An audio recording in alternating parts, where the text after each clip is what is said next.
Bonjour David Abiker. Bonjour Nikos, bonjour Céline et bonjour à tous. Ce matin dans la presse, des corps, des tabous et du sexe.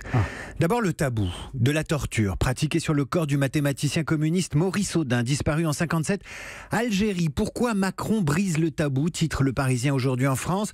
La Croix parle d'un geste pour l'histoire, tandis que le Figaro préfère s'inquiéter d'une relance du débat mémoriel.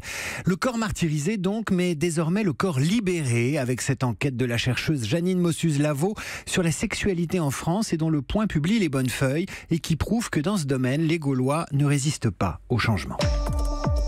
Mais d'abord à la une, Emmanuel Macron qui reconnaît la responsabilité de l'État dans la disparition de Maurice Audin durant la guerre d'Algérie. David.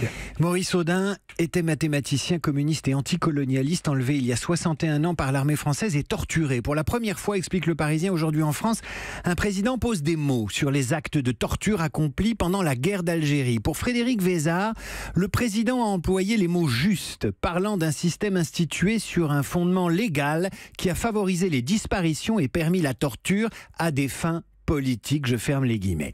Pour la Croix, c'est un geste pour l'histoire qui permettra d'en savoir plus sur la torture en Algérie en obligeant toutes les archives à livrer leurs secrets. Mais cette déclaration présidentielle agace déjà.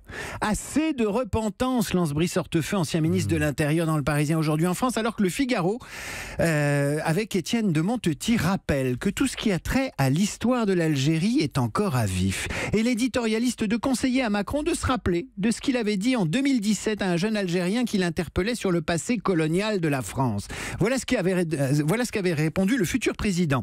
Mais qu'est-ce que vous avez à m'embrouiller? Votre génération doit regarder l'avenir. Le passé aux historiens, au président la lourde tâche d'inciter les jeunes Français à aller de l'avant, conclut l'éditorialiste du Figaro. David, ce matin, un chiffre fait tomber un autre tabou. Les Français n'ont plus peur de tester leur ADN. Il y a l'histoire collective dont je viens de vous parler, et puis il y a notre histoire génétique à nous. Individuellement. Interrogés par Le Parisien aujourd'hui en France, ils sont 81% de Français prêts à faire un test ADN pour évaluer le risque d'apparition d'une maladie. C'est l'effet Angelina Jolie qui pousse aujourd'hui des femmes, notamment à prévenir plutôt que guérir, par exemple en se faisant enlever un sein comme Céline, 44 ans, qui a 67% de risque de développer un cancer. À la clé, évidemment, des vies sauvées, mais un débat sur le fait d'en savoir trop sur notre patrimoine génétique. Et puisqu'on parle de patrimoine en cette veille des journées qui lui sont consacrés, pour rester en bonne santé, on lira Paris Match et les secrets de santé et de longévité d'un monument de la télé, Michel Drucker, un régime frugal, de la gym et de la curiosité pour l'animateur qui a eu 76 ans mercredi, bon anniversaire, et qui publie Il faut du temps pour rester jeune début octobre. Michel Drucker en pleine forme donc, à visiter gratuitement tous les dimanches sur France 2. À la une du Point, il est aussi question de tabous qui sautent. Le Point qui publie les bonnes feuilles de l'enquête de Janine Mossuse-Lavaux, directrice de recherche au CNRS sur la sexualité en France, et dont la conclusion tombe comme une évidence. Les Français sont incroyablement libérés, dit-elle. À la lecture du Point, on verra combien le Gaulois aime le changement dans ce domaine, de partenaires, de position et surtout de mentalité.